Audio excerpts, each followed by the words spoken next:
Emeritus Yahya Wijaya. Amin. Pendeta Yahya Wijaya ini dari UKDW. UKDW ada di Yogyakarta ya Bapak Ibu ya. Silahkan Pendeta Yahya, kita akan 1,5 jam ke depan ya Kak Glenda ya. Kita akan bersama-sama dengan Pendeta Yahya. Betul, Saya Kak. persilahkan Pendeta Yahya. Oh, langsung ya. Langsung aja Pak. Nah, baik.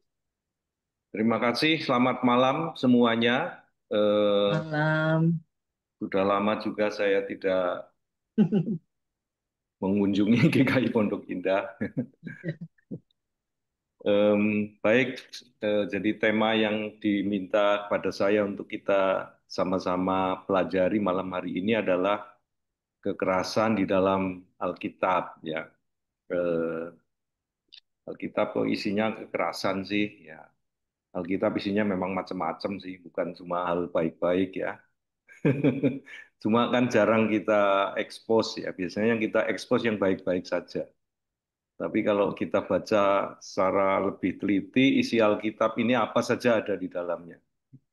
Makanya saya sering bercanda dengan mahasiswa saya, kalau kamu mengklaim dirimu Alkitabiah, apa saja bisa Alkitabiah, karena segala sesuatu itu ada ayatnya.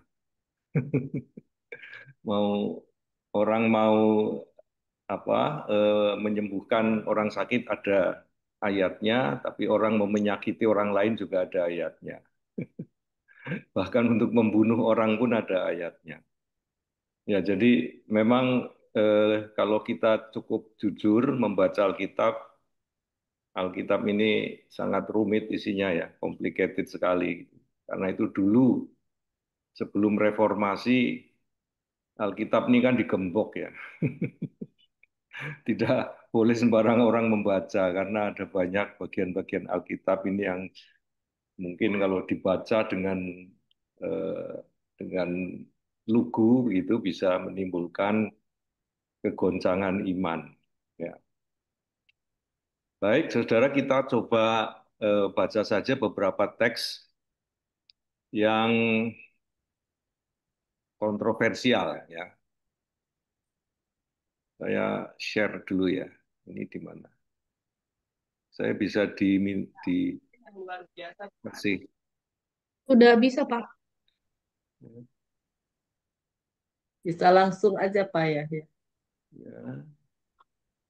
Oh, nggak ada ininya ya tempat saya. Bentar.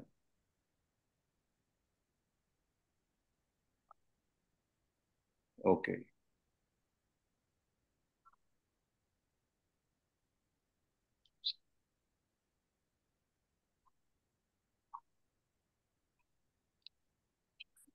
Ya, kita coba pick saja beberapa teks yang seringkali dibaca dengan kepala dengan mata yang agak menggernyit gitu ya. Coba kita baca eh, Keluaran 22 ayat 18 sampai dengan 20.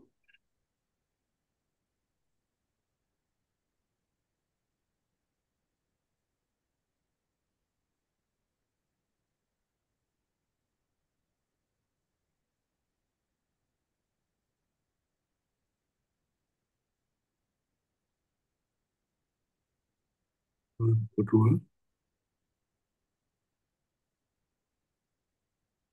18-20.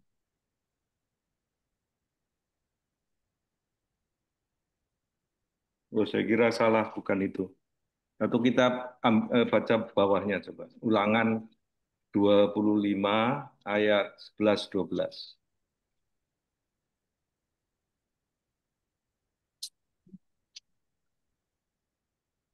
Kita bacakan Pak ya.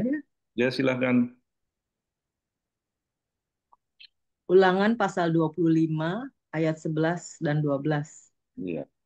Apabila dua orang berkelahi dan istri yang seorang datang mendekat untuk menolong suaminya dari tangan orang yang memukulnya, dan perempuan itu mengulurkan tangannya dan menangkap kemaluan orang itu, maka haruslah kau potong tangan perempuan itu. Janganlah engkau merasa sayang kepadanya. Iya. Gimana itu kira-kira? Serem amat ya, Pak. Ya, eh, kalau dua laki-laki berkelahi begitu, lalu ada istri salah seorang yang ingin memisah, Hmm, tapi caranya memisah kalau laki-laki berkelahi itu kan Kenapa? di, ya, kenapa? Bukan kenyang, maksudnya belum. ya, silakan, Pak. Ya, untuk memisah paling mudah mungkin pada zaman itu di ini saja, di kemaluannya dipukul begitu atau ditarik begitu ya, pasti Iya. bermain laki-laki itu kan. Tapi katanya kalau itu yang dilakukan, meskipun mungkin itu cara yang cerdas ya, Iya. tapi eh, hukumnya dalam kitab Ulangan itu harus dipotong tangan perempuan itu, Hmm. potong tangannya. Janganlah engkau merasa sayang kepadanya. Ya, itu salah satu teks yang bagaimana kalau itu diperlakukan sekarang ya. Hmm. Lalu bagaimana kita memahami teks-teks macam itu? Coba kita baca lagi ya. Kitab Bilangan pasal 31 Bilangan 31 ya, ayat 16 18, sampai 18. 18. Ya, minta tolong dibacakan. Kemudian Musa dan Imam Eleazar melakukan seperti yang diperintahkan Tuhan kepada Musa. Maaf, maaf. Bilangan 31, Kan salah-salah 31 saya salah ayat baca. Ayat 16 sampai 16, ayat 18. 16. Ya, Mm-mm. ayat 16 sampai 18.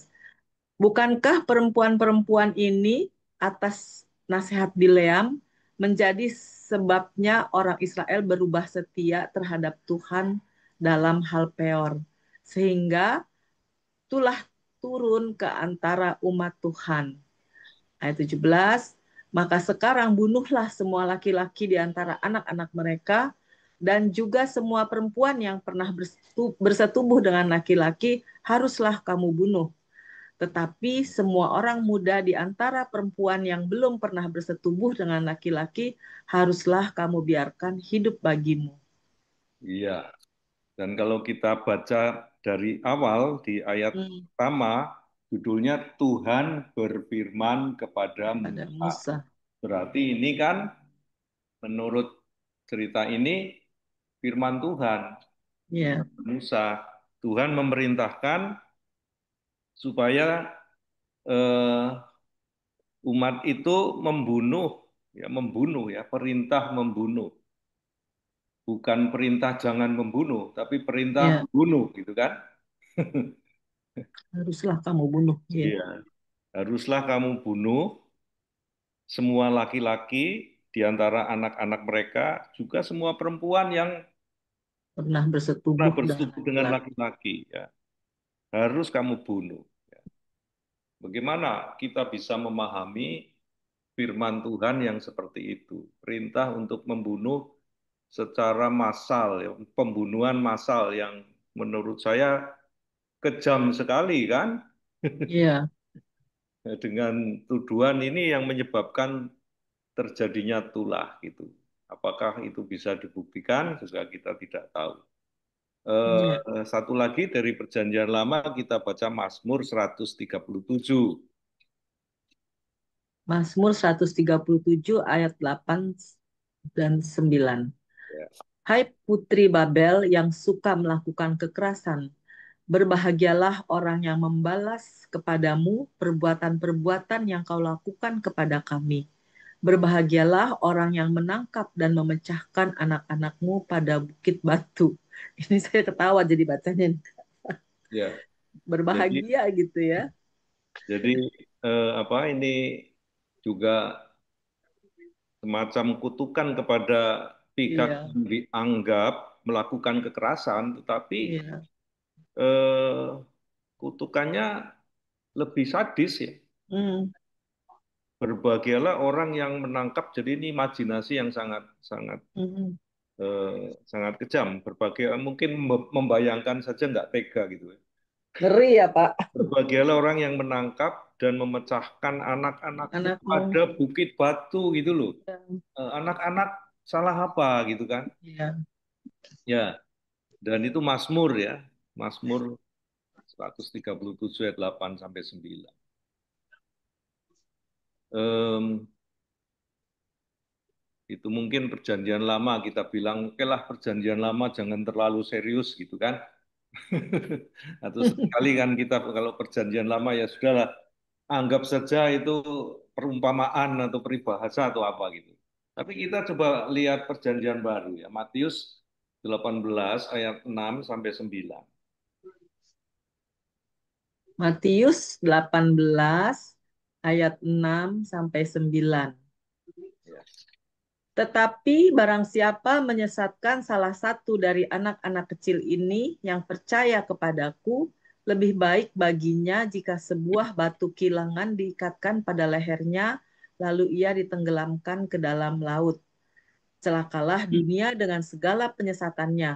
Memang penyesatan harus ada, tetapi celakalah orang yang mengadakannya. Ya, terus Jika tanganmu atau kakimu menyesatkan engkau, penggalah dan buanglah itu, karena lebih baik bagimu masuk ke dalam hidup dengan tangan kudung atau timpang daripada dengan utuh kedua tangan dan kedua kakimu dicampakkan ke dalam api kekal. Dan jika matamu menyesatkan engkau, cungkilah dan buanglah itu, karena lebih baik bagimu masuk ke dalam hidup dengan bermata satu daripada dicampakkan ke dalam api neraka dengan bermata dua. ya. Jadi ini kalau menurut cerita Injil Matius, ini perkataan Yesus. Hmm. Jadi meskipun yang misalnya ayat 6 itu belum berupa tindakan, tetapi paling tidak ini sebuah imajinasi. Ya. Barang siapa menyesatkan salah satu dari anak-anak kecil ini yang percaya kepadaku, lebih baik baginya dikalungi Batu kilangan. tangan lalu ditenggelamkan ke laut. Kok Yesus Ya.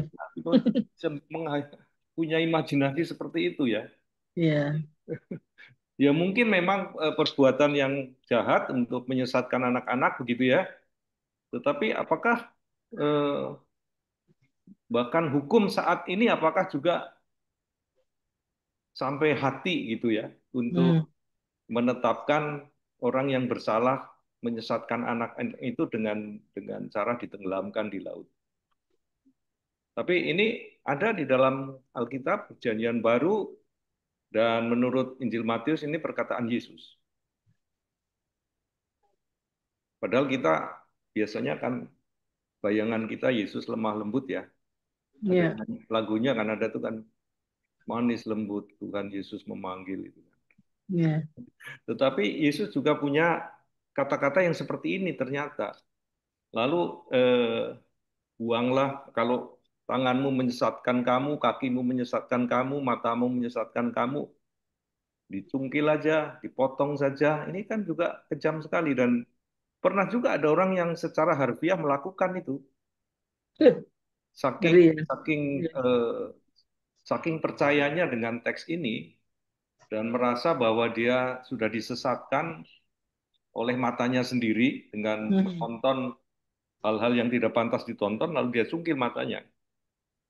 Ya, itu pernah terjadi juga gitu. Hmm. Lukas 14 ayat 26. Lukas 14 ayat 26, jikalau seorang datang kepadaku dan ia tidak membenci bapaknya, ibunya, istrinya, anak-anaknya, saudara-saudaranya laki-laki atau perempuan, bahkan nyawanya sendiri, ia tidak dapat menjadi muridku. Ya, ya, mungkin ini sedikit lebih lunak, tetapi eh, sangat bertentangan juga kan dengan Hmm. gambaran kita bahwa Yesus mengajarkan supaya Benci. kita mengasihi orang lain, Iya. mengasihi sesama manusia, bahkan mengasihi musuh kita. Tapi kenapa malah kepada ayah, ibu, saudara laki-laki, saudara perempuan, justru kita disuruh membenci. Iya. Ya, jadi ini kan bentuk-bentuk kekerasan juga sebetulnya.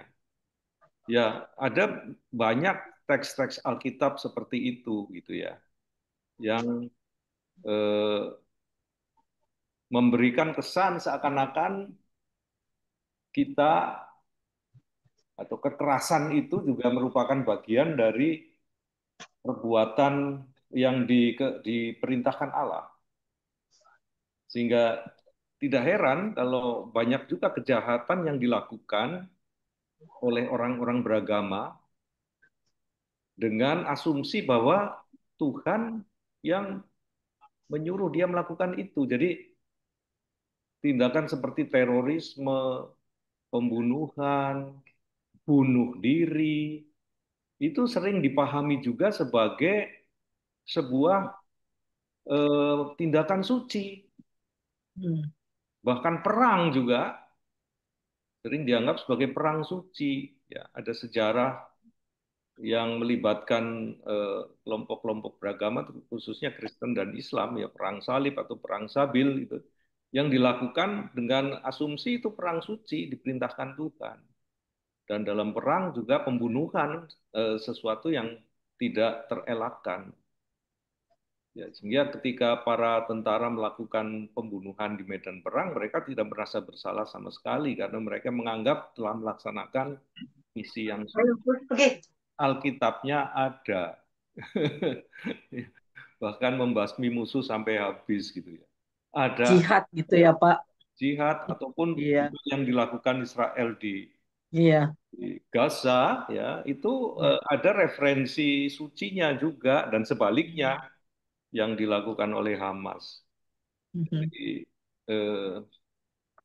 Alkitab atau kitab suci tidak selalu memberikan dasar yang indah, yang penuh kasih, mengampuni dan sebagainya, iya. Tapi juga kalau orang ingin mendapatkan acuan untuk melakukan kekerasan, ada banyak sekali di dalam Alkitab, cukup mudah untuk menemukannya, tidak sulit sama sekali. Nah, mengapa itu terjadi dan bagaimana kita memahami atau memperlakukan ini semua? Ya, jadi eh, persoalan dasarnya adalah pada apa itu Alkitab dan bagaimana Alkitab itu kita mesti perlakukan gitu. Ada eh, secara garis besar dua model memperlakukan Alkitab. Yang pertama adalah memperlakukan Alkitab sebagai yang disebut revealed morality, ya, ungkapan moralitas. Jadi semacam resep jadi atau prescription. Alkitab dianggap sebagai resep jadi. Ayat-ayat Alkitab dianggap sebagai perintah atau pedoman langsung atau untuk penilaian atau keputusan moral masa kini. Ya. Jadi pada prakteknya Alkitab itu ya tinggal ditiru, apa yang dilakukan di Alkitab ya tinggal kita tiru sekarang gitu. Atau dilakukan secara harfiah dan apa adanya. Ada orang-orang yang mengatakan nggak usah ditafsir-tafsir, baca Alkitab ya lakukan apa adanya begitu, Hmm. ya kan? Kalau eh, Alkitab dalam ayat Alkitab ada yang menyuruh kita misalnya untuk eh, memberikan sepersepuluh dari harta kita, ya berikan sepersepuluh, ya jangan dikurang-kurangi gitu kan. Ini hobi banyak juga gereja-gereja yang memperlakukan seperti ini. Gerejanya jadi kaya, terutama pembutanya. Jadi dengan cara begini lalu Alkitab dijadikan hukum positif atau semacam tata laksana gitu ya. Tata laksana tinggal melaksanakan semacam apa manual gitu ya, tinggal melakukan apa yang tertulis di sana. Atau Alkitab dianggap sebagai gambaran ideal tentang cara dan gaya hidup di segala zaman. Jadi model kehidupan di dalam Alkitab ini dianggap yaitu yang paling bagus itu yang dikehendaki Tuhan dan harus dilakukan seperti itu apa adanya. Itu model memperlakukan Alkitab sebagai revealed morality atau sebagai resep jadi. Ya. Dan persoalannya adalah kita kalau betul-betul memang konsekuen memperlakukan seperti itu seluruh isi Alkitab, kita akan menemukan banyak inkonsistensi. antara satu bagian dan bagian lain dari Alkitab. Dan dalam kenyataannya sebetulnya orang-orang yang memakai seperti itu sebetulnya melakukan seleksi juga. Mereka memilih juga teks-teks Alkitab tertentu yang sesuai dengan kepentingan mereka. Yang tidak mereka tidak pakai gitu. Jadi misalnya saja dalam satu bagian Alkitab ada eh, ada ayat yang mengatakan bahwa Allah itu cemburu adanya. Allahmu adalah Allah yang pencemburu gitu kan. Tetapi di sisi lain juga ada teks yang mengatakan Allah itu kasih. Dan kasih itu katanya tidak cemburu gitu. Hmm. Jadi terus bagaimana gitu kan tidak konsisten. Ada yang teks yang mengatakan Allah begitu mengasihi dunia ini sehingga ia menyerahkan anaknya yang tunggal dan seterusnya itu Yohanes 3, 16, 17. Tapi ada juga teks Alkitab yang bernada negatif terhadap dunia. Janganlah kamu mengasihi dunia dengan segala isinya dan sebagainya gitu kan. Jadi kan tidak konsisten. Lalu mana yang mau kita ambil? Kalau kita memakai model eh, preskripsi tadi, model resep jadi tadi. Yang mana yang mau kita ikuti? Lalu banyak juga pernyataan dalam teks-teks Alkitab sukar diterima ya dengan apa namanya dengan nalar dan pengetahuan masa kini gitu ya. Jadi seperti tadi ya, kalau tanganmu menyesatkan kamu dipotong saja, kalau kakimu menyesatkan kamu dipotong saja gitu. Di nalarnya di mana gitu ya. Banyak Hmm. teks-teks kekerasan tadi juga nggak masuk nalar kita dan juga dari segi pengetahuan juga kalau kita misalnya kaitkan dengan metodologi hukum saat ini, ya tentu saja itu sangat sembrono begitu kan. Lalu beberapa pernyataan dan kisah Alkitab bisa berbenturan dengan sistem keadilan dan moralitas peradaban masa kini. Ya, nah itu yang tadi saya sebutkan bisa dijadikan pembenaran bagi tindak kejahatan dan aksi kekerasan. Misalnya banyak sekali kekerasan dalam rumah tangga ya, karena ini kan bulan keluarga ya, jadi perlu kita Iya. sebutkan banyak kekerasan dalam rumah tangga yang dilakukan oleh laki-laki ya, termasuk dalam rumah tangga Kristen. Karena ada teks Alkitab yang mengatakan, hai istri-istri tunduklah kepada suamimu seperti kepada Tuhan. Bukan sekedar tunduk biasa, tunduknya itu seperti kepada Tuhan. Sulit Dan dipercaya, tapi pendiri Apple, Steve Jobs, meninggal. apa itu? Ya, jadi teks teks yang semacam itu memberi pembenaran bagi dominasi laki-laki di dalam rumah tangga dan sayangnya teks ini termasuk teks yang sangat sering dibacakan termasuk dalam kebaktian pernikahan gitu kan. Hai istri-istri tunduklah kepada suamimu tuh Efesus 5 kalau nggak salah itu. Seperti kepada Tuhan. Kalau suami-suami hanya disuruh mengasihi, ya mengasihi ya oke-oke saja gitu. Tapi istri harus tunduk.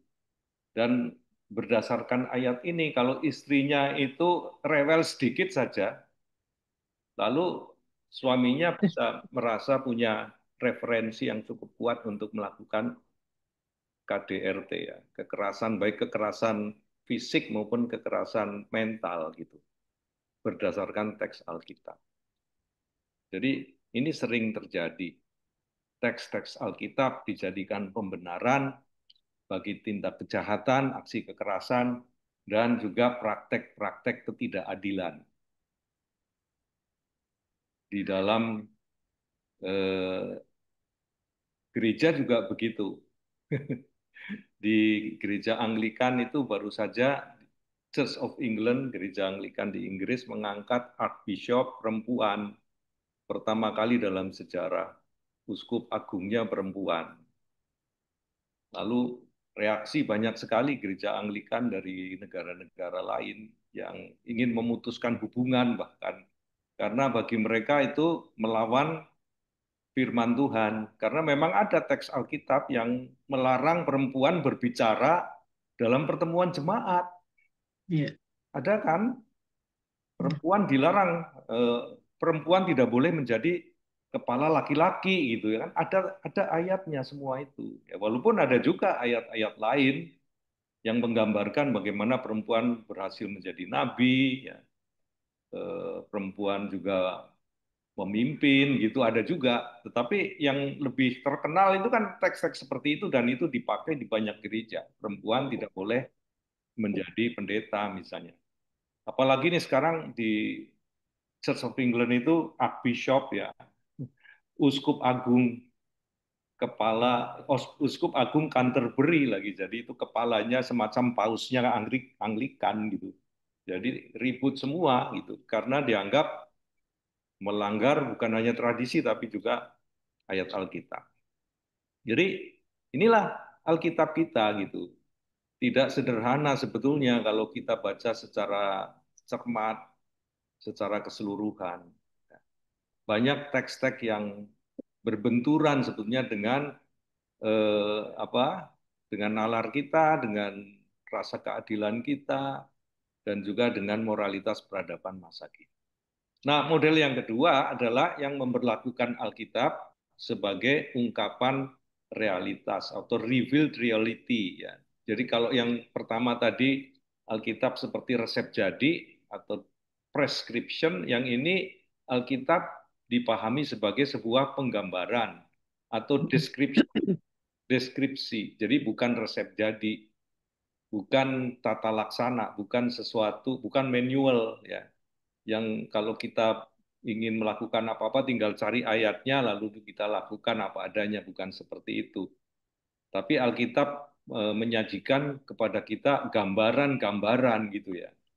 Gambaran-gambaran yang kita mesti kita mesti pahami ya, kita aktualisasikan sendiri. Jadi Alkitab eh, merupakan penggambaran sebagai kisah tentang perjumpaan dengan Allah dan respon serta tanggung jawab manusia atau umat beriman pada zaman peradaban dan situasi tertentu gitu. Jadi itu loh orang-orang menanggapi perjumpaannya dengan Tuhan dengan menceritakan seperti itu pada zaman dulu gitu. Seperti itu, bukan orang sekarang, itu orang yang hidup di zaman peradaban dan situasi yang mungkin sangat berbeda dengan kita saat ini. Juga sebagai penggambaran, Alkitab dipandang menjelaskan persepsi dan interpretasi teologis dari orang beriman terhadap proses dan peristiwa historis. Jadi bukan laporan sejarah, tetapi bagaimana itu persepsinya orang zaman dulu gitu. Orang yang hidup di zaman tertentu itu dengan pengetahuan yang terbatas, dengan menghadapi situasi juga yang sangat khas, mereka mencoba untuk menggambarkan pengalaman rohani mereka ya, melalui persepsi dan interpretasi yang mereka mampu lakukan. Ya. Jadi mereka tidak mengalami seperti kita, mereka tidak mempunyai sarana seperti kita saat ini, mereka tidak punya akses kepada ilmu pengetahuan seperti yang kita miliki saat ini. Tapi dalam segala keterbatasan mereka, mereka mengalami perjumpaan rohani dengan Tuhan. Dan mereka ingin menceritakan itu tentu saja dengan cara mereka yang terbatas itu. Ya. Jadi ada unsur persepsi, ada unsur interpretasi ya, terhadap pengalaman rohani. Kebanyakan pengalaman rohani itu kan sulit dijelaskan sebetulnya secara gamblang. Bahkan sekarang pun, kalau kita mengalami pengalaman rohani yang sangat personal gitu ya, untuk menjelaskan kepada orang lain tidak pernah bisa betul-betul tuntas. Karena sangat personal biasanya pengalaman-pengalaman itu. Atau yang sering disebut pengalaman mistik. Ya. Juga Alkitab dipahami menggambarkan upaya orang menjalani kehidupan beriman dalam konteks peradaban dan situasi tertentu. Ya. Jadi ini adalah upaya orang bukan hanya untuk memahami, tapi juga untuk menjalani kehidupan iman mereka dalam konteks peradaban mereka, dalam situasi mereka gitu. Dan konteks peradaban dan situasi mereka itu tidak sama dengan konteks kita saat ini. Bahkan mungkin sangat berbeda. Di dalam Alkitab sendiri juga ada perbedaan konteks satu dengan yang lain. Dan itu menjelaskan mengapa ada ayat-ayat Alkitab yang terkesan tidak konsisten atau kontradiktif seperti yang tadi kita lihat. Itu karena konteks peradabannya berbeda, situasinya juga berbeda. Jadi persepsi penulisnya juga berbeda. Walaupun mungkin pengalaman rohaninya mirip-mirip, gitu. Tapi cara mereka mengartikulasikannya dan menjelaskannya tentu berbeda karena konteks yang berbeda juga. Jadi misalnya kalau Alkitab mengatakan Musa berkata, harus kita ingat Musa berkata pada masanya dulu gitu kan. Pada masanya dulu dengan dengan model komunikasi yang ada saat itu ya, bukan seperti kita sekarang nggak ada Zoom gitu kan. Kalau Mazmur, pemazmur bernyanyi ya kadang-kadang kalau kita sekarang kan dalam liturgi suka dinyanyikan juga Mazmur itu ya. Kan Iya. banyak juga teks yang kita kadang-kadang ngeri juga. Teks-teks perang itu dinyanyikan dalam kebaktian kita saat ini. Kadang-kadang sulit juga kita mau melihat relevansinya apa gitu. Jadi mesti juga kita pahami bahwa pemazmur bernyanyi juga dalam konteksnya saat itu. Kalau konteksnya konteks perang gitu ya, menggambarkan masa perang, ya tentu nyanyiannya pujian kepada Tuhan itu penuh dengan adegan-adegan peperangan gitu. Itu kan Iya. sesuatu yang sangat wajar. Rasul Paulus menulis ya dalam surat-surat Perjanjian Baru. Ini juga dia menulis dalam situasinya. Ya. Jadi seperti tadi ya, yang melarang perempuan berbicara di pertemuan jemaat, itu kan ada situasi tertentu yang sedang diadresnya, di apa namanya, direspon oleh Paulus gitu. Jadi situasi yang tidak sama seperti kita ya. Nabi bernubuat gitu. Nabi bernubuat pada zamannya gitu. Jadi nubuat nabi-nabi juga tidak selalu sama seperti kita gitu. Tradisi berkata ya selama berabad-abad dalam konteks yang berbeda-beda. Nah, yang penting adalah bagi kita sekarang apa yang kita harus katakan sekarang ini gitu ya. Bagaimana kita bisa menarik pesan suci di dalam kesaksian-kesaksian orang-orang masa lalu itu yang bisa bermanfaat dan berguna bagi kehidupan iman kita saat ini. Dan bagaimana memahami konteks kehidupan kita di masa kini. Jadi ini semua bukan resep jadi yang tinggal dipakai, diterapkan gitu. Ya, ada proses yang ini Alkitab adalah alat bantu kita sebetulnya untuk mengalami perjumpaan dengan Tuhan sendiri pada masa kini gitu. Jadi konsekuensinya adalah eh, setiap pernyataan, klaim dan gambaran di dalam Alkitab itu bersifat subjektif, terbatas oleh tingkat pengetahuan dan tahap peradaban yang ada pada saat itu. Jadi misalnya saja kadang-kadang kita mungkin taken for granted ya. Eh, Kalau dalam Mazmur misalnya Mazmur 23 itu kan digambarkan Tuhan adalah gembalaku. Eh, Sebetulnya kalau kita mau jujur kita tuh nggak bisa menghayati betul pernyataan itu karena apalagi Anda yang tinggal di Pondok Indah mana ada gembala di situ kan. Adanya kan Mall Pondok Indah gitu. Iya. Adanya jalan tol gitu. Rumput hijau kan nggak ada gitu ya.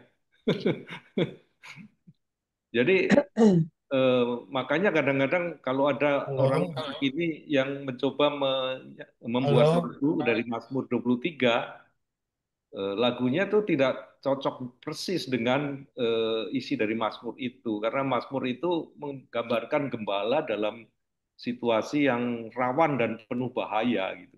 Hmm. Bawanya gada dan tongkat ya, bukan seruling seperti dalam kidung jemaat.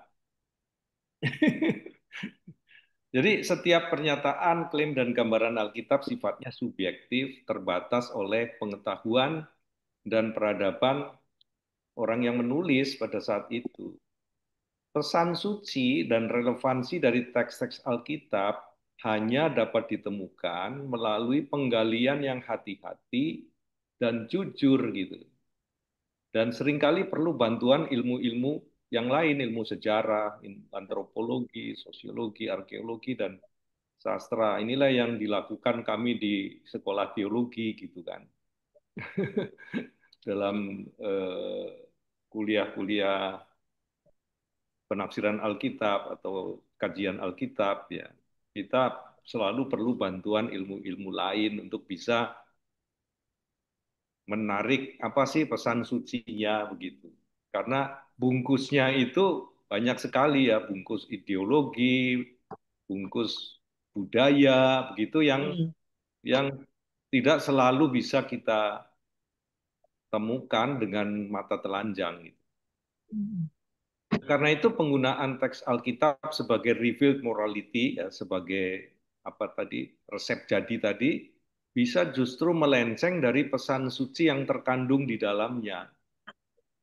Ya, jadi penggunaan Alkitab secara harfiah atau pencomotan teks-teks Alkitab secara harfiah itu bisa justru bertentangan dengan pesan sucinya yang sebenarnya begitu.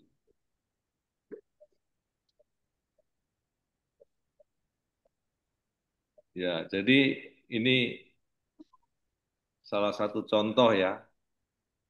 Contoh yang saya ambil dari teks 1 Timotius 2 ayat 11 sampai 15. Coba kita eh, lihat dulu sedikit sebentar.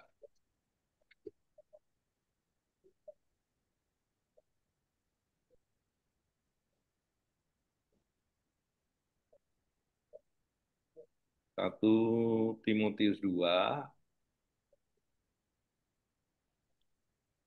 ayat 11 sampai 15 nih yang tadi ya. Surat Paulus kepada Timotius nih ya, saya bacakan ya. Ya, silakan Pak. Ya. Seharusnya lah perempuan berdiam diri dan menerima ajaran dengan patuh. Oh ini pendetanya Pondok Indah bisa ada yang dipecat nih kalau kita ngikutin teks ini secara harfiah. Aku tidak mengizinkan perempuan mengajar dan juga tidak mengizinkannya memerintah laki-laki. Berapa? Hendaklah ia berdiam diri. Karena Adam yang pertama dijadikan, kemudian barulah Hawa. Lagi pula bukan Adam yang tergoda, melainkan perempuan itulah yang tergoda dan jatuh ke dalam dosa. Tetapi perempuan akan diselamatkan karena melahirkan anak. Lah, bagaimana kalau nggak punya anak nih? Hmm. Asal ia bertekun dalam iman dan kasih dan pengudusan dengan segala kesederhanaan. Ya, kalau teks ini diangkat dan dipahami sebagai resep jadi, saya kira bagaimana itu. Jadi faktor untuk memahami teks ini tentu kita harus bertanya ya, faktor-faktor apa yang membuat isu itu diangkat oleh penulis dalam hal ini Rasul Paulus gitu. Apakah ada kasus tertentu? Ya. Apakah kasusnya itu politis atau kasus ekumenis hubungan antar gereja, misalnya antara gereja-gereja yang berlatar belakang Yahudi dengan gereja-gereja yang berlatar belakang Helenis misalnya. Biasanya ada benturan-benturan soal gender juga gitu. Apakah ada kasus-kasus yang bersifat personal di jemaat itu gitu. Atau ada masalah-masalah pastoral gitu. Nah, ini hal-hal yang mesti dipertimbangkan untuk memahami teks ini ya. Lalu juga mesti ditanyakan bagaimana persepsi budaya masyarakat Yahudi ya dibandingkan dengan masyarakat Helenis, ya Helenis itu yang berbudaya Yunani ya saat itu tentang peran perempuan. Mengapa demikian? Jadi banyak teks-teks yang membatasi peran perempuan di dalam Perjanjian Baru ini justru mengindikasikan jemaat mula-mula itu banyak perempuannya dan perempuannya itu banyak berperan gitu. Dan itu menimbulkan perasaan atau kekagetan ya di antara jemaat-jemaat Yahudi. Karena apa? Karena jemaat Yahudi itu jemaat laki-laki dalam tradisi Yahudi, patriarkinya kuat. Perempuan itu tidak punya hak apa-apa ya kecuali dia menjadi milik suaminya atau milik ayahnya kalau dia belum menikah. Jadi jemaat Yahudi kaget dengan melihat perkembangan jemaat-jemaat baru yang berlatar belakang budaya Yunani. Kok perempuannya banyak dan perempuannya itu hebat-hebat gitu. Mereka kaget sehingga bisa menimbulkan ketegangan. Nasihat-nasihat Paulus yang membatasi perempuan kebanyakan bersifat ini supaya jemaat-jemaat yang Helenis ini menahan diri demi hubungan baik dengan jemaat-jemaat Yahudi. Jadi sifatnya sangat kasuistis ya dan apa sangat terbatas gitu, tidak bisa dipakai untuk acuan dasar eh, membatasi perempuan di segala zaman. Nah, jadi untuk bisa mencari apa manfaat dari teks ini bagi kita saat ini, kita perlu bantuan sejarah, ya, sastra, sosiologi, antropologi, psikologi. Kemudian data empirisnya bagaimana? Ya, teks ini seringkali dipakai sebagai dasar perlakuan yang tidak adil ya terhadap anak perempuan. Ya. Anak perempuan tidak disekolahkan dulu kan, tidak boleh sekolah tinggi-tinggi karena nanti kalau tinggi-tinggi nanti kurang ajar katanya perempuan. Kan semakin tinggi semakin sulit cari suami. Juga KDRT ya. Tapi dalam hal misalnya data empiris menunjukkan peringkat dalam pendidikan perempuan seringkali mengalahkan laki-laki malah. Jadi perempuan ternyata tidak bodoh ya dan dalam banyak data menunjukkan perempuan bahkan lebih cerdas dari laki-laki. Kinerja perempuan dalam berbagai sektor tidak kalah dari laki-laki, bahkan banyak juga yang melebihi laki-laki. Jadi apa eh, apa yang disampaikan secara harfiah dari 1 Timotius itu bertentangan dengan data empiris. Karena itu pertanyaan yang mendasar adalah apa pesan suci yang terkandung di dalam teks itu. Ya, jadi untuk memahami pesan suci tidak bisa hanya menerima itu secara harfiah. Nah, jadi kembali dari semua itu adalah mulai dengan hakikat Alkitab. Alkitab itu apa sebetulnya? Ya, Alkitab itu eh, mulai sebetulnya dari sebuah pengalaman mistik atau pengalaman rohani ya, perjumpaan dengan Tuhan gitu. Orang-orang yang mengalami pengalaman rohani. Tetapi karena pengalaman rohani, ya mengalami kehadiran Tuhan, perjumpaan dengan Tuhan, interaksi dengan Tuhan, gitu ya, maka pengalaman itu bersifat ilahi, ya, karena dari yang diceritakan melalui Alkitab itu fokusnya adalah pada karakter dan tindakan Allah. Allah kita itu Allah yang seperti apa. Tetapi harus diingat juga bahwa pengalaman ini juga pengalaman manusia, bukan pengalaman yang membuat kita kehilangan kemanusiaan kita. Kita tetap manusia. Jadi karena itu Alkitab juga merupakan hasil karya manusia di dalam konteks peradaban tertentu. Jadi karena itu bagi umat Kristen Alkitab punya sifat yang ganda, sifat yang ilahi dan sifat yang manusiawi gitu. Jadi jangan dilupakan kalau kita hanya melihat Alkitab dari segi keilahiannya, ya kita akan terjebak dengan banyak hal tadi. Ya. Sebaliknya kalau kita hanya melihat Alkitab hanya sebagai karya manusia, tentu kita juga tidak akan bisa menemukan pesan suci di dalamnya. Tapi dari segi iman Kristen, kewibawaan Alkitab dipahami dalam terang sifatnya yang ganda itu. Ya ilahi, karena itu kita hormati, kita kita hargai dan kita perlakukan sebagai sumber firman Tuhan, tetapi juga manusiawi. Karena itu kita tidak menyembahnya. Jadi yang kita sembah adalah Tuhan, bukan Alkitab. Nah, sekarang fokus pada kekerasan tadi ya. Selain teks-teks yang nadanya menyuruh kita melakukan kekerasan, juga di dalam Alkitab ada kesan Allah sendiri melakukan kekerasan. Teks-teks seperti Kejadian 6 sampai 9, misalnya kisah air bah. Berapa banyak orang yang mati karena air bah yang didatangkan Tuhan ini gitu ya. Keluaran 14 dan 15 ketika orang Israel keluar dari Mesir lalu menyeberangi Laut Merah ya. Kan Musa mengulurkan tangannya lalu lautnya terbelah ya. Orang Israel berjalan di tengah-tengah laut lalu setelah sampai dari sana dikejar sama tentara Mesir. Tapi begitu Israel sudah nyebrang lalu lautnya ini lagi Nutup menutup lagi, lagi. menutup lagi. Akibatnya orang-orang Mesir yang mengejar Israel itu kan semuanya Tenggelam. mati gitu kan. Semuanya mati dan itu tindakan Tuhan kan menurut cerita itu.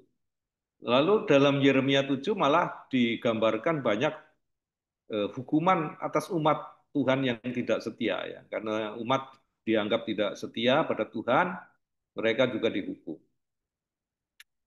Nah, itu perjanjian lama ya. Jadi kekerasan sebagai tindakan Allah sendiri. Sebelumnya Allah menurunkan tulah-tulah di Mesir gitu ya. Apakah Mesir itu bukan ciptaan Tuhan ya? Lalu di perjanjian baru juga tidak kurang ya. Matius 24 ayat 50 sampai 51 itu ada perumpamaan tentang hamba yang jahat dan hamba yang jahat ini kemudian dihukum dengan eh, gambaran yang sangat sadis gitu ya, akan dimasukkan dalam api neraka api yang tidak pernah padam gitu ya. Matius 25 ayat 46 berisi perumpamaan tentang penghakiman terakhir ini juga sama gitu kan. Ada orang yang apa bagaikan domba dan kambing itu kan. Yang semuanya ini memberi gambaran bahwa Allah sendiri melakukan kekerasan dengan berbagai alasan. Pertanyaannya, benarkah Allah adalah pelaku kekerasan? Karena gambaran semacam itu tidak konsisten dengan tema besar Alkitab tentang Allah yang ngasih, pengampun, penyayang, panjang sabar, berlimpah kasih karunia, bahkan Allah yang rela menderita demi keselamatan umatnya. Kan nggak cocok gitu loh. Di satu sisi Allah yang kuat tapi juga tidak segan-segan untuk melakukan kekerasan, ya, menghukum ciptaannya sendiri dengan tindakan apapun meskipun alasannya ya mungkin itu orang jahat ya. Tapi apakah orang jahat juga layak untuk menjalani nasib yang seperti itu? Nah, beberapa hal yang perlu dipertimbangkan dalam memahami teks Alkitab tentang tindakan Allah adalah bahwa teks Alkitab merupakan karya sastra ya, yang merefleksikan iman seseorang tentang pengalaman pribadi atau kolektif. Jadi bukan laporan tentang fakta sejarah. Meskipun bentuknya seperti sejarah, tapi sebetulnya bukan sejarah. Ini merupakan karya sastra. Ya.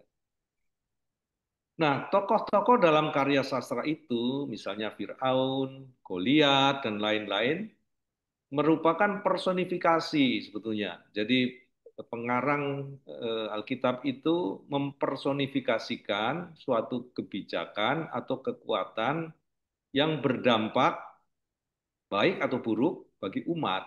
Ya. Karena karya sastra dalam bentuk cerita, ya supaya mudah diterima, ya harus dipersonifikasikan. Ya.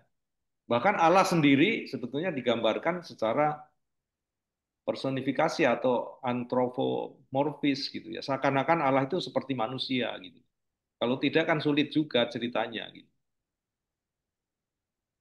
Nah, itu yang mesti kita pahami bahwa ini adalah karya sastra ada personifikasi di dalamnya. Jadi kalau seorang tokoh seperti Firaun dan Goliat digambarkan begitu jahat, belum tentu itu menggambarkan Firaun yang sebenarnya gitu. Kalau kita periksa, kita cek di sejarah bangsa Mesir, mereka akan menemukan data yang berbeda gitu. Eh, Firaun kami nggak seperti itu gitu.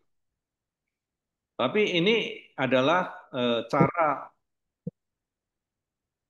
sastrawan untuk menceritakan sebuah kebijakan atau suatu kekuatan yang pada waktu itu berdampak bagi umat gitu. Kemudian pemahaman tentang Allah itu berkembang tahap demi tahap. Jadi dalam Alkitab juga itu ter, tergambarkan bahwa umat memahami Allah tidak langsung langsung matang gitu, tidak. Tapi tahap demi tahap. Mulai dari Allah sebagai Allah keluarga, ya, Allah Abraham, Ishak dan Yakub itu, Allah Allah keluarga gitu ya. Kemudian berkembang menjadi Allah bangsa, ya, Yahweh, Allah Israel, ya. Dan baru di kemudian hari disadari bahwa Tuhan itu pencipta langit dan bumi, pemelihara seluruh dunia, Tuhan seantero jagat. Ya. Itu baru belakangan gitu. Jadi mula-mula mereka kan karena dasarnya adalah pengalaman rohani gitu kan. Jadi pengalaman rohani itu kan juga disesuaikan dengan kapasitas orang yang mengalaminya. Gitu. Jadi kalau yang konteksnya adalah konteks keluarga, maka mula-mula yang mereka memahami Allah itu Allah keluarga, nenek moyang mereka gitu, Allahnya Abraham, Ishak dan Yakub. Ketika eh, mereka berada pada tahap nation building, pembangunan bangsa, lalu penyertaan Tuhan itu mereka rasakan dan mereka mengenali Allah itu sebagai Allah Israel, Allah bangsa. Tapi ketika mereka mainnya lebih jauh ya, bergaul dengan bangsa-bangsa lain, baru mereka sadar, oh Allah itu ternyata Allah pencipta langit dan bumi. Nah, ketika Allah baru dipahami sebagai Tuhan bangsa atau Allah Israel ya, maka musuh Israel tentu juga digambarkan sebagai musuh Allah ya. Ini karena keterbatasan mereka kan. Ya. Jadi karena Allah itu Allah cuma Allah kami, itu Allah bangsa kami, bukan bukan Allah bangsa lain. Jadi kalau ada bangsa lain yang memusuhi kami, ya itu juga musuh Allah kami. Gitu. Dalam kerangka pemahaman seperti itulah kesetiaan dan perlindungan Allah terhadap Israel digambarkan sebagai tindak kekerasan terhadap bangsa-bangsa asing. Jadi ini bagaimana kita memahami adegan-adegan kekerasan Allah terhadap pihak asing. Maksudnya sebetulnya ingin menyampaikan tentang kesetiaan dan perlindungan Allah gitu, yang mereka alami. Dan itu digambarkan ketika mungkin wujudnya adalah kemenangan mereka terhadap bangsa asing, lalu mereka menggambarkan di balik kemenangan itu Allah bertindak. Gitu ya. Sama seperti sepak bola itu kan, kesebelasan yang satu dengan kesebelasan yang lain itu sama-sama berdoa gitu kan. Yang kiri itu kalau menang juga menganggap Tuhan beserta mereka. Yang kanan kalau menang juga menganggap Tuhan beserta mereka gitu kan. Semuanya itu kan subjektif gitu. Tapi bukan berarti sama sekali salah gitu. Ya tentu ada pengalaman namanya pengalaman rohani ya sah gitu ya. Nah, dengan memposisikan Allah di pihak Israel, para pemimpin maksudnya itu mau mengobarkan keberanian dan kepercayaan diri bangsa itu untuk melawan kekuatan asing yang mengancam eksistensi mereka, sehingga mereka tidak punah. Gitu. Mereka punya keberanian untuk bertahan dan untuk melawan. Ya. Dan itulah cara eh, yang mereka miliki pada saat itu. Ya. Situasi mereka memang begitu, situasi peperangan. Gitu. Ada juga di dalam Alkitab gambaran tentang Allah bala tentara, Yahweh Sebaot gitu ya. Allah adalah Allah bala tentara. Seakan-akan Allah ikut berperang bersama Israel. Gitu. Nah, Ini kan juga sebuah pengalaman rohani gitu kan. Mereka mendapat kekuatan, mereka kok rasa-rasanya semuanya dibikin mudah gitu ya. Nah, ini tentu penyertaan Tuhan gitu. Dan gambaran tentang Allah bala tentara ini dimaksudkan untuk memberi semangat para prajurit Israel di medan perang. Nah, bagaimana memaknai kisah-kisah kekerasan Allah terhadap bangsa sendiri? Gambaran tentang ancaman dan tindakan kekerasan Allah atas umat sendiri itu merupakan upaya untuk memaknai nasib buruk. Jadi kan kadang-kadang suatu bangsa juga mengalami kegagalan. Ya. Perang kan nggak selamanya menang ya. Kadang-kadang kalah juga gitu kan. Sama seperti sepak bola tim nasional itu kan kemarin juga kalah gitu melawan Arab Saudi. Kadang-kadang kita juga mengalami bencana. Kadang-kadang kita mengalami kesusahan massal yang menimpa seluruh umat. Bagaimana memaknai itu semua ya? Padahal kita percaya pada Tuhan, padahal selama ini kita beribadah kepada Allah. Tapi kok kita mengalami semua itu? Nah, untuk memahami ini semua, lalu dibuatlah gambaran tentang tadi kekerasan Allah terhadap umatnya sendiri. Jadi dalam situasi semacam itu, para bijak melihat berbagai faktor penyebab. Mengapa kita mengalami nasib yang buruk seperti ini? Kan biasanya ada faktor eksternal, ada juga faktor internal gitu. Untuk mengajak umat melakukan koreksi diri, tidak hanya mencari kesalahan pihak lain, disodorkanlah gagasan tentang hukuman ilahi atas perilaku buruk mereka. Coba kita periksa bagaimana kita hidup. Oh kan, kita tidak setia, kita masih melakukan ini itu, kita menindas kaum yang lemah di antara kita. Makanya Tuhan marah dan Tuhan menghukum kita. Jadi nasib buruk ini bukan semata-mata kesalahan pihak lain, tapi kesalahan kita sendiri. Dan karena itu, jadi apa yang kita lakukan ini tidak cocok dengan yang semestinya dilakukan oleh umat Allah. Ya. Karena itu Tuhan menghukum kita. Gitu. Jadi cerita-cerita tentang hukuman Allah terhadap umatnya ini adalah gambaran-gambaran seperti ini dimaksudkan supaya umat melakukan koreksi diri dan memahami nasib buruk mereka itu secara rohani. Gagasan tentang Allah yang menghukum dimaksudkan untuk menggerakkan umat agar melakukan pertobatan bersama. Ayo sekarang perbaiki hidup kita, bertobat bersama-sama. Kalau eh, kita mengalami kemiskinan, ya mungkin ada ketidakadilan ekonomi yang harus kita perbaiki. Gitu ya. Kalau kita kalah diserang musuh nggak bisa apa-apa, ya mungkin kita tidak kompak dan coba dilihat apa yang kita lakukan selama ini, gitu ya. Jadi dengan demikian faktor internal yang menyebabkan tragedi bangsa dapat diatasi. Kan selalu ada dua faktor, internal eksternal. Kalau eksternal gampang aja nyalain bangsa lain, tapi kalau salahnya kita sendiri kan kita yang perlu perbaiki. Nah, jadi eh, terakhir ya, 1 jam nih ternyata udah ya.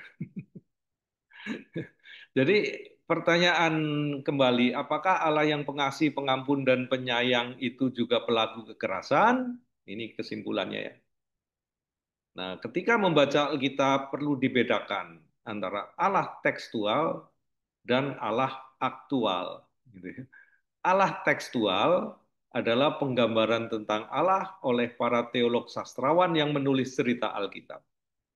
Mereka hidup dalam peradaban masa lalu dengan tingkat pengetahuan yang terbatas, dan dengan segala keterbatasan itu mereka mencoba memaknai kehadiran dan peran Allah dalam situasi-situasi sulit yang dialami umat. Itu Allah tekstual, jadi penggambaran mereka tentang Allah. Allah aktual adalah Allah yang saudara alami sendiri dalam kehidupan saudara masa kini. Nah, seperti apa Allah yang sebenarnya? Hanya saudara sendiri yang dapat menjelaskan.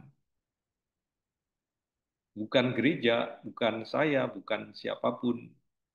Kalau mau jujur, kalau mau otentik, saudara sendiri yang bisa menjelaskan pengalaman rohani Anda seperti apa, gitu. Ya, itu yang bisa saya sampaikan untuk topik ini. Silahkan dilengkapi dengan tanggapan saudara-saudara. Terima kasih Pendeta Yahya untuk pemaparannya yang begitu lengkap. Memang ternyata kekerasan di dalam Alkitab itu ada dan banyak ceritanya ya Pak Yahya. Tetapi memang sesuai konteks pada saat itu. Jadi kita nggak bisa apa namanya letterlock gitu ya. Kalau nggak, wah susah banget ya Pak ikutinnya ya. Tapi kadang-kadang jadi ngeri juga ya Pak Yahya kalau baca ayat-ayat itu gitu ya. Tapi setelah dijelaskan oleh Pak Yahya ternyata tadi dalam kesimpulannya ini bahwa perjumpaan kita dengan Tuhan kita sendiri yang mengalami dan kita sendiri yang tahu sejauh mana gitu ya Pak Yahya. Ya, ya. Baik Bapak Ibu, mungkin ada yang mau bertanya atau sharing seperti Pak Yahya.